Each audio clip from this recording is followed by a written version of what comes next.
Selamat datang para member Social Plus. Assalamualaikum semuanya. Perkenalkan, nama gue Ilham. Gue adalah CEO dari PT Alpha Global Multimedia. Di modul Social Plus kali ini, Ilham bakal ngebawain tentang cara mudah membuat kerangka campaign.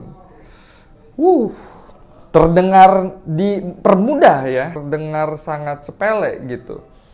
Tapi memang guys, kalau misalkan untuk UMKM, kita nggak yang harus seserius itu kok, dan nggak harus semikir itu tahu soal membuat campaign dan segala macamnya. Oke, mau tahu pembahasannya? Langsung aja ke pembahasannya. Pembahasan nomor 1. Kesalahan umum yang biasanya Ilham temuin di teman-teman UMKM itu adalah mereka membuat campaign ganda.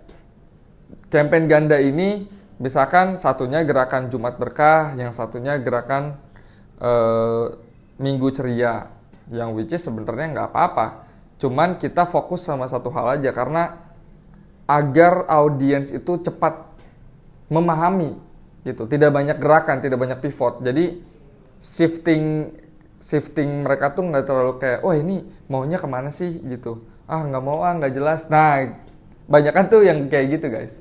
Jadi kalau misalkan bikin campaign, kita fokus untuk perbagus di satu campaign aja, agar pikiran kita terfokus sama campaign yang dijalani. Kalau misalkan kita fokus kan dampaknya terhadap campaign tersebut, campaignnya makin lama value-nya makin bertambah gitu.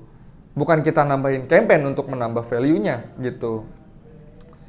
Jadi pertumpukan campaign itu bisa berakibat fatal juga untuk display Instagram kita atau display sosial media kita.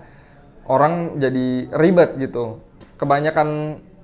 Kebanyakan campaign di yang brand yang sudah besar pun, dia kalau misalkan campaign summer ya udah fokus summer selama 2 atau 3 bulan gitu. Kalau campaign lagi gerakan bantuan air bersih misalkan ke Afrika, ya udah campaignnya perbantuan sosial berarti. Nah, gitu-gitu guys. Jadi campaign marketing itu jangan bertumpuk. Yang kedua, permasalahan umum yang sering Ilham temuin ya, itu adalah campaign tidak mempunyai alur.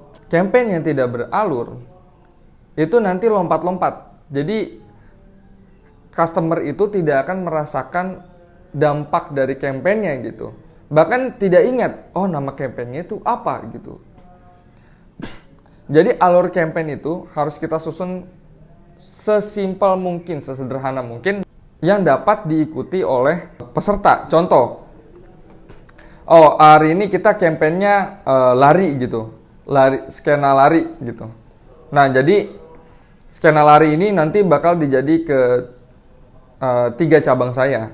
Yang satu Bekasi, yang satu mungkin Cibubur misalkan, yang satu mungkin Depok.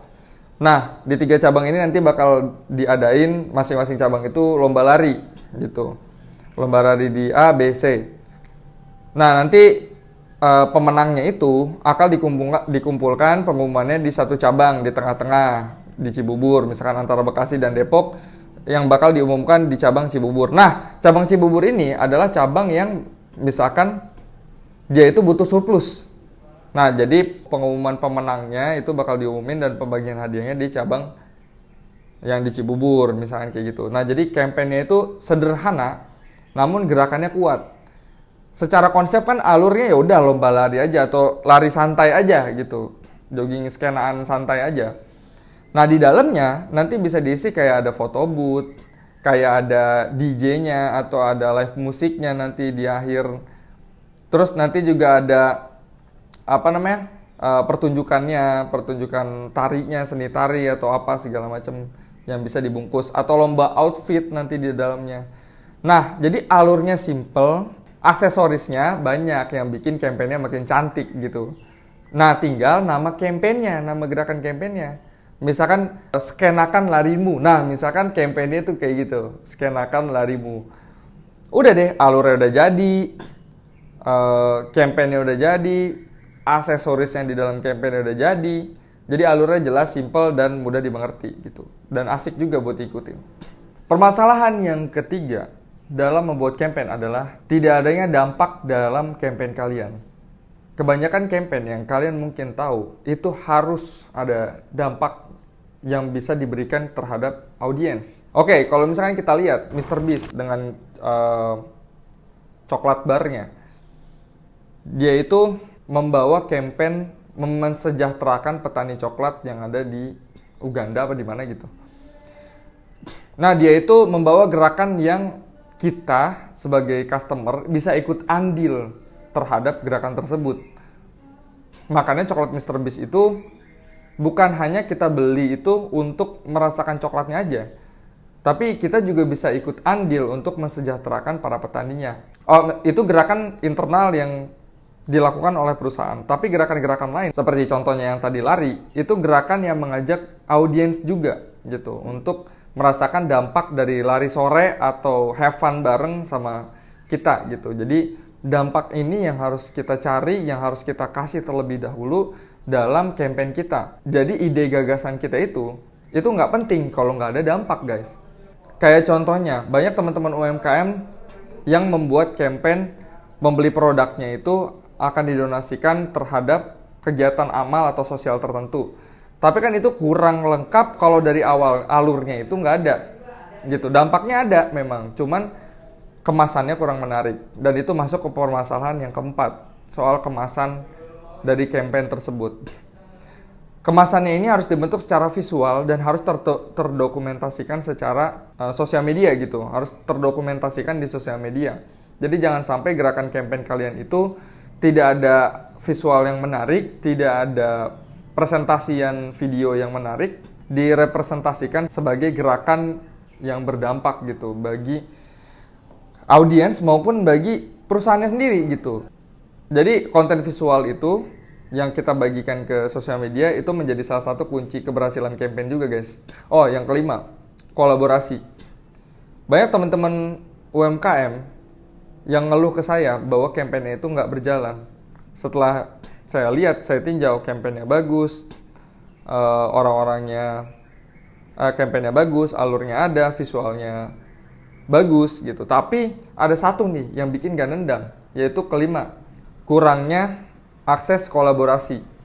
Jadi dari campaign ini dia tidak melakukan akses kolaborasi dengan ya para influencer atau para lingkungan sekitar, yang menjadikan sosial media itu sendiri tidak aktif secara ya sosial gitu. Bagaimana campaign itu berjalan jika tidak ada kegiatan aktivitas sosialnya di dalam campaign tersebut? Nah, jadi perlu dikaji bahwa kegiatan sosial ini yang bisa mendatangkan kepercayaan, yang bisa mendatangkan gairah ya untuk menghidupkan campaign marketing ini. Jadi tadi 5 poin campaign marketing yang bisa Ilham bawakan. Semoga bermanfaat dan jangan lupa untuk berdiskusi ya di chat group gimana campaign kalian. Mungkin teman-teman bisa sebarin campaign kalian dan ya kita bisa berdiskusi bareng lah, apakah campaign-nya mau ditambahin atau enggak, segala macam. Atau bagi teman-teman semua yang mau dibikinin campaign sama Ilham secara langsung gitu, bisa kontak langsung aja di adminnya. Jangan ragu untuk ngobrol-ngobrol lebih panjang, karena kita membuka kesempatan untuk semuanya bisa berdiskusi gitu. Jadi terima kasih yang udah nonton, dan jangan lupa tonton video modul kita yang lainnya, karena yang kita spill semua adalah rahasia dari viralnya atau suksesnya bersosial media. Terima kasih semuanya. Assalamualaikum. Bye-bye.